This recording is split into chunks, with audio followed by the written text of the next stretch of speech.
y en Instagram, Facebook y Twitter, @SomosRadioTú. Estás en Encuentro con el Autor, son exactamente las 15:07 y nosotros seguimos en esta tarde intensa. Les decía que esta persona que nos ha visitado, está hoy con nosotros ahora mismo, es una escritora, hija de españoles, escritora e investigadora argentina. Vamos a dar algunas señas de su biografía. Se doctoró en Letras por la Universidad de Buenos Aires, ingresó al Consejo Nacional de Investigaciones Científicas y Técnicas, donde llegó a ser investigadora principal. Actualmente es directora académica del Centro de Estudios Críticos de la Literatura Argentina en la Facultad de Filosofía y Letras y Estudios Orientales de la Universidad de El Salvador, Buenos Aires, y profesora titular de la misma universidad. Bueno, autora de una considerable y variada producción especializada en el campo de investigación. En 2015 fue nombrada miembro correspondiente de la Academia Norteamericana de la Lengua, en fin. Y también forma parte del Consejo de Administración de la Fundación Sur, creada por Victoria Ocampo. En 2019 fue nombrada miembro de honor académica de honra de la Real Academia Galega. O sea que estamos hablando de una persona muy prolífica, con una trayectoria literaria abultada, diría yo, atrás suyo, en el sentido de que ya lleva mucho tiempo trabajando en el campo de la literatura nacional y también internacional. Vamos a dar paso ya sin más a la querida María Rosa Lojo. Bienvenida, María Rosa, aquí a Encuentro con el Autor. ¿Cómo estás? Hola, Iñaki, ¿qué tal? Es un gusto. Hace mucho que estamos preparando esta... Es cierto, hace tiempo ya, Sí, venimos hablando y voy a confesar aquí en público que vos sos una de las mentoras más trascendentes, si no la impulsora vital de que este programa esté en el aire, porque a raíz de esa conversación que mantuvimos vía WhatsApp, yo me decidí abiertamente ya a generar un ciclo de entrevistas a autores como hacía en vivo. Me faltaba la decisión y a raíz de tu vehemencia, tu motivación, el ánimo que me infundiste, me tomé valor y ya decidí hacerlo. Así que a raíz de esa conversación volvimos a hacer el ciclo de entrevistas a autores, ahora en formato radial digital. Antes era en vivo y ahora es así. Me alegra mucho que haber sido impulsora, no sabía que habías tomado esa decisión en definitiva con ese último empujoncito. Pero fíjate si no lo hubieras hecho. La pandemia sigue, nosotros estamos encerrados todavía, así que... ¿Cómo es esto de la pandemia, María Rosa? ¿Qué tal estás con esto? Parte es una continuidad de mi vida, porque si algo hacemos los escritores y escritoras es encerrarnos para leer y escribir. Así que no es tan pesado. Pero, ¿el encierro te sienta bien? En cierta medida sí, pero también hay una vida del mundo exterior, de viajes, de encuentros con lectores en vivo, venta de libros, charlas, toda esa parte de mi vida está suspendida. Y por supuesto, algo muy importante es la posibilidad de una circulación libre de las obras, que en este momento está bastante trabada, porque las editoriales y librerías no funcionan como antes. Y todavía en Argentina no existe una costumbre tan generalizada de comprar libros electrónicos. Así que es bastante difícil hoy lanzar libros y venderlos. Yo incluso tengo un libro... ¿no? Esperando que venga el momento como para publicar. Pero también hay mucha actividad literaria alrededor, ¿no? En las redes sociales, en internet, se hacen entrevistas a autores, se habla sobre también eventos, sobre libros que van a salir, sobre trayectorias y demás. Es como que no ha parado todo ese mundo, ¿no? No, por suerte no. Es que es una manera de sentirnos vivos todavía. Sería terrible si no lo hiciéramos, justamente. Creo que tendríamos mucha más depresión y ansiedad. Y claro, ¿qué otra cosa podemos hacer, no? Tratar de seguir comunicándonos. Y vos, o sea, tomaste bien, como dijiste, bueno, los escritores solemos buscar un poco la soledad, el aquitamiento, el refugio, ¿no? El aislamiento muchas veces para poder producir obra, ¿no? Sí. Reflexionar. Vivimos en un mundo un poco solitario todos, ¿no? Llamámosle así, sabemos que no somos una soledad aislante, pero sí que la soledad convive con nuestra vida, ¿no? Habitual, es normal entre nosotros. ¿Qué pasó estos últimos meses con tu producción? ¿Cómo te sentiste? ¿Creaste algún libro, algún boceto para un libro que viene por salir? ¿Qué pasó estos meses vos? Bastantes cosas, porque primero, bueno, terminé, al principio de la pandemia terminé y entregué un libro que tenía entre manos hacía tiempo ya, que está esperando también el mejor momento para poder publicarse y ser lanzado, un libro para Alfaguara, de cuentos. Y después estuve trabajando... ¿Cómo se llama ese libro de cuentos de Alfaguara? Se llama Así los trata la muerte. Así nos trata... Así los trata, a ellos. Ponele. A ellos. A ellos. Mirá vos, Sí. siempre títulos sugestivos, ¿eh? Ahora veía, ¿cómo es? No me sale, no queda otra que saltar, no es así. Solo queda saltar, sí, solo es queda parecido. saltar. Solo queda saltar, sí, sí. Sí, Muy el interesante. sentido es el mismo. Hablábamos con Cristina Piña recién de lo sugestivo de los títulos, ¿no? Ella me decía un libro, una novela que recomendaba, que es Nada se opone a la noche, de Esa Migón. novela, yo la leí justamente en esta pandemia, es una extraordinaria novela. Realmente ¿Coincidís? comparto. Sí, absolutamente. Ajá. Así que bueno, los títulos es como que abren libros, ¿no? También. Sí, y es muy difícil ponerlos.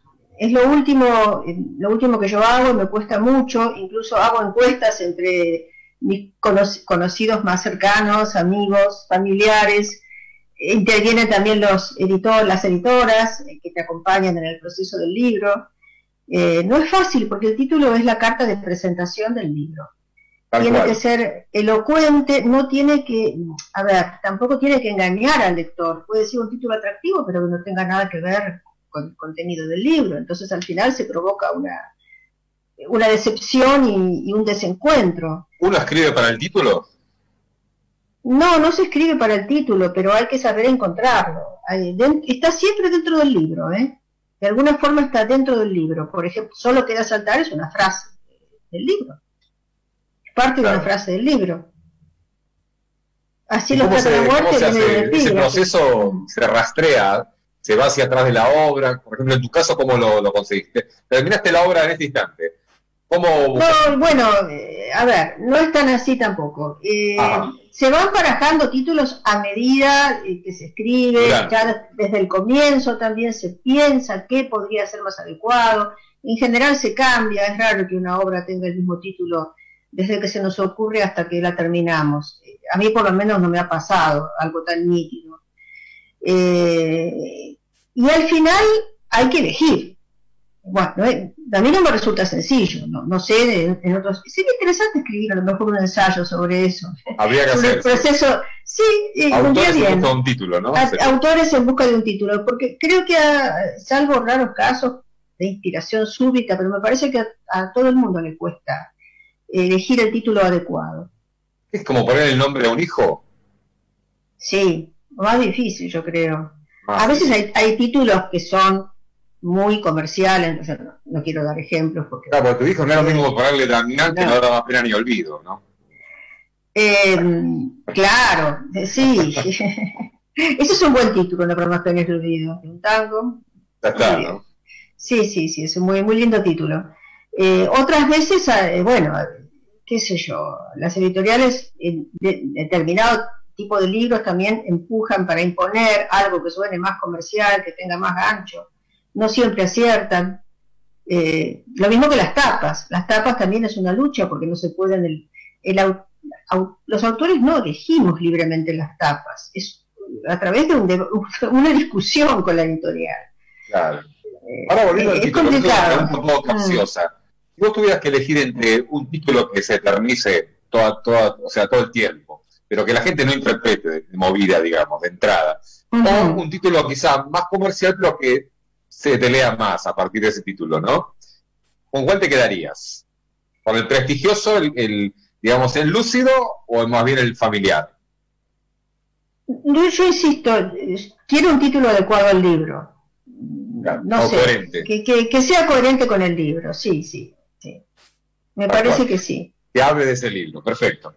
Muy bien. Bueno, naciste, en Morón, ¿puede ser en Buenos Aires? No, nací en Liniers, vivo en el partido de Morón. ¿Vivís en Morón? Sí, en el partido de Morón, ciudad de Castelar, pero nací en Buenos Aires. Perfecto, siempre viviendo en este barrio, no te moviste de ahí, ¿no?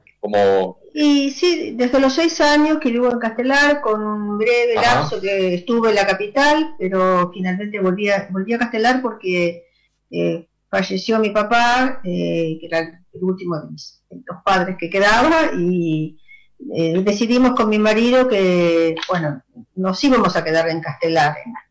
Yo tengo la dicha de vivir en la casa que era de mis padres, que a esta altura ha sido sumamente reformada, como suele pasar con las casas de cierta antigüedad, que hay que casi hacerlas de nuevo para vivir en ellas, ¿no?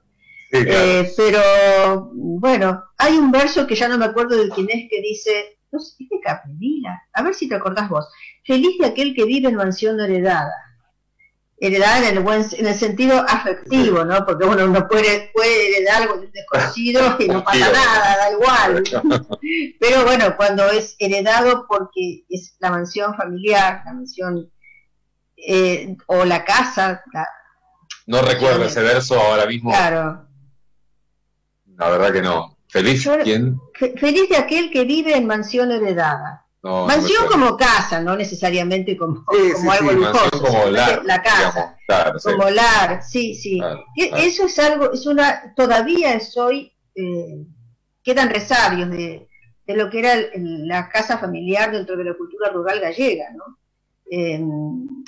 Cuando se mejoraba a un hijo o hija incluso, solía suceder más con los hijos, pero también podía ser con las hijas, y eso significaba que ese hijo o hija tenía que quedarse, se iba a quedar, porque así se acordaba, con los padres hasta que murieran, entonces iba a heredar la casa. ¿Eso era mayorazgo o no? Ese es el hijo mayor, ¿no? No necesariamente mayorazgo, podía ser un hijo que no fuera el mayor, pero que quisiera quedarse con los padres y que después se quedara con la casa, y con probablemente las mejores fincas, en una cultura de minifundio, como es la gallega. Ese fue el caso de mi abuelo Ramón, que no era el hijo mayor, le tocó eso, sí, aceptó eso. Creo que él no era el mayor. ¿En virtud de qué se elegía a ese hijo? ¿Con qué condiciones? ¿O se elegía por sus características personales? Seguramente el que se llevara mejor con los padres, quien estuviera dispuesto a quedarse.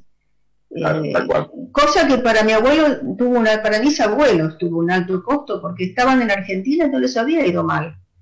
Pero bueno, mis bisabuelos lo llamaron a este Ramón, que era mi abuelo, y le ofrecieron esa posibilidad y volvieron a Boiro, a la aldea de Comoyo en Boiro, donde tenían esa propiedad rural con fincas, y sé que para mi abuela, a ella no la conocí porque murió cuando era muy chiquita, pero a través de testimonios, que fue algo bastante duro para ella, porque Buenos Aires era... ¿Cuánto tiempo llevaba en Argentina? Claro, algo deseado por un lado, pero también muy duro, porque después de haber conocido una ciudad grande con comodidades que no existían en el campo en aquella época, la ciudad de Buenos Aires era,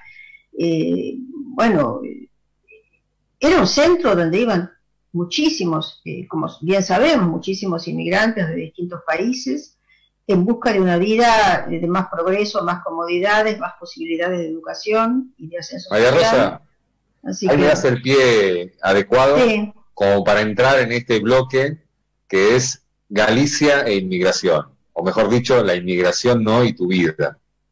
Concretamente, que sabemos que fue una de las, ayer lo charlamos justamente, es una de las líneas de interpretación de tus pasos y también algo entrañable que te acompaña desde el minuto cero de tu existencia, ¿no? Está en tu literatura, justamente hablábamos de que la última novela para la juventud es Solo queda saltar, y esa novela también absorbe eso porque justamente habla del tema de la cuestión de la inmigración, de cómo dos jovencitas, luego de quedarse huérfanas, no por parte de padres, se quedan huérfanas, se quedan huérfanas. Emigran hacia Argentina, donde las recibe un tío de ellas, ¿no? Y a partir de ahí construyen una nueva vida aquí en nuestro país, ¿no? Sí. Esto tiene mucho que ver, me decías también, y después lo pude constatar en base a lo que estuve leyendo. Hay otros libros también, como por ejemplo Árbol de Familia, ¿no? Y Todos nuestros hijos, ¿puede ser? Todos éramos hijos. Todos éramos hijos. Sí, exactamente. Esos tres libros marcan una línea, digamos, donde la inmigración traza, digamos, alguna coordenada en la obra de María Rosa Nojo. Sí, desde ya. son en parte, como se dice hoy, autoficcionales, porque tienen que ver con mi propia historia familiar. No todo es literal, no tienen la pretensión tampoco de que sea una historia familiar tipo, bueno, al pie de la letra. En realidad ninguna autobiografía, aunque se proponga como tal, es al pie de la letra, siempre hay una reelaboración imaginaria. La memoria misma. Recortes, exactamente, la memoria es subjetiva y antojadiza bastante. Si uno compara solamente en recuerdos que tienen diferentes miembros de la familia de un mismo hecho, cómo varían. Cada cual ve alguna cosa que el otro no vio. Sí, todos esos libros se encadenan por experiencias, sobre todo Árbol de Familia y Todos éramos hijos, se acercan a experiencias biográficas personales. Solo queda saltar menos, pero el disparador de la inmigración de estas dos hermanitas es el mismo que en el caso de mis padres, que es fue la posguerra civil española, ¿no? ¿Por qué es una novela hacia la juventud? Bueno, me pidieron un libro para adolescentes, con la única limitación de que fuera un libro breve. Yo naturalmente escribo de forma breve, no hago novelas muy largas, no pasan de las 200, raramente llegan a las 300 páginas, no son novelas. Se agradece también eso. Bueno, es mi manera de escribir, debe ser porque mi origen es pues, poético, entonces a mí me gusta lo condensado, más que lo extendido, más bien lo condensado. Creo que se pueden decir las cosas con las palabras necesarias, no hace falta demorarse demasiado. Bueno, es mi estilo, de todas maneras. La única condición era que, bueno, fuera un libro no muy extenso y de capítulos también breves. Pero la verdad es que la leyeron muchos adultos, les gustó el libro, se han hecho trabajos sobre esta obra, y no hay nada, qué sé yo, que sea solamente para jóvenes. Además, hoy día los jóvenes pueden leer todo. No hay censuras como había en otras épocas. El sector jóvenes, digamos, no sé si se puede clasificar tan fácil en este momento, ¿no? No, yo creo que leen todos, y leen y ven todo, no hay... Bueno, historias para libros... juventud, ¿viste? Aventuras, como antes se hacía.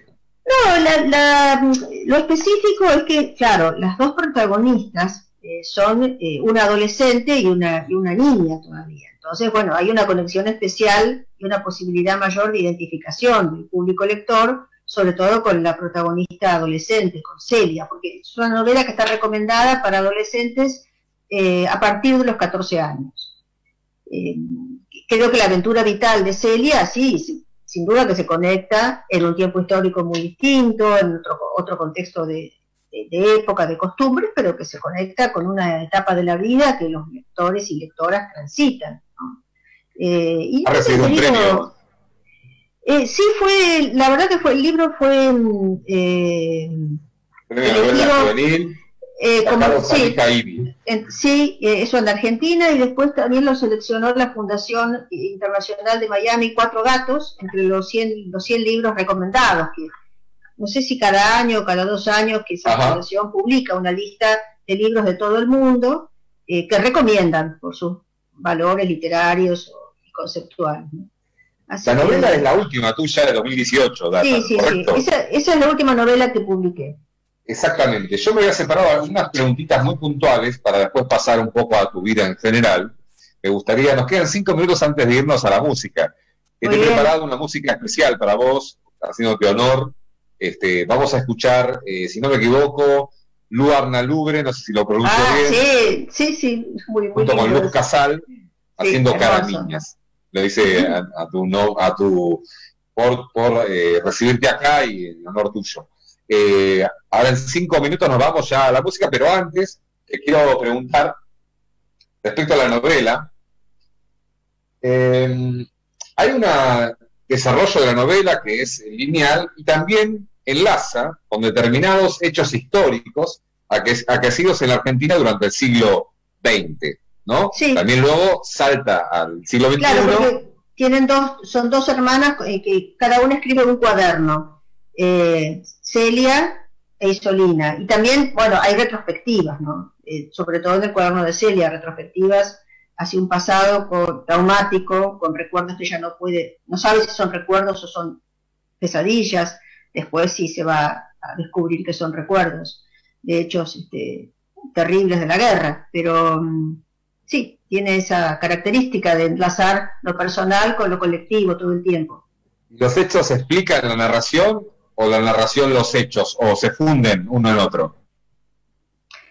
No es una novela de enigma, ¿no? La idea no es que sea explicada, sino que vayamos conociendo. Pero que utilizás a los hechos para explicarla, o simplemente cada uno tiene su camino propio y se van vinculando naturalmente, ¿no? Se van vinculando, claro, yo creo que se van vinculando, y bueno, y los personajes van actuando como pueden dentro de los problemas que le plantea cada época histórica. Una cosa que pensé muchas veces mientras la escribía es la cantidad de cambios tan importantes, sobre todo en lo tecnológico y en el campo de las costumbres también, que ha habido en relativamente pocos años, durante, bueno, la época que ellas llegan a la Argentina, que es casi en los años 50, al final de la década del 40, y la actualidad. Ha habido muchísimos cambios.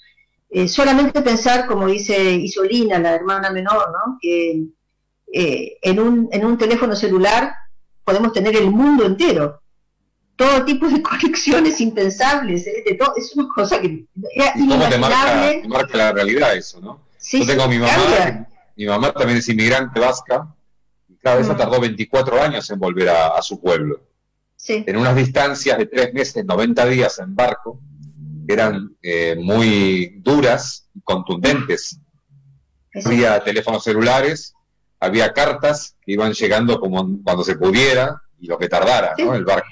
Y muchos inmigrantes no volvían, o sea, los que se iban se despedían a veces pensando que podía llegar a ser para siempre. No. El que dejaba o la que dejaba a una madre ya anciana, un padre, no sabía si los iba a volver a ver. ¿Cuándo? Hay músicas, canciones que hablan sobre eso, ¿no? Típicas, muchísimas, yo me acuerdo. Muchísimas. Quien nació en una cuna de inmigrantes lo sabe, porque ha escuchado esas canciones toda su infancia, ¿no? De hecho, mis padres no volvieron nunca a España. Y bueno, a otras personas les pasó lo mismo. Pero por voluntad propia. Y todo un poco enredado. No era, claro. De todo un poco, porque mi papá, o sea, mis padres nunca se arraigaron del todo en la Argentina. Siempre pensaban, sobre todo, bueno, por el tinte que tenía su emigración de exilio, de disconformidad con el régimen político de Franco, muy especialmente en el caso de mi papá, que había combatido del lado republicano en la guerra civil. Pensaban que era una estadía provisoria. Eso caracterizó muchísimo el exilio republicano. Estábamos como de paso, hijos incluidos, estábamos de paso en la Argentina. También esa condición transitoria para mí fue bastante traumática de niña, porque era como que no tenía permiso de sentir que yo pertenecía a este país. Se me insistía continuamente en que era una casualidad el hecho de que hubiéramos caído en este territorio donde había que vivir, que estaba muy bien, pero que el verdadero lugar era España.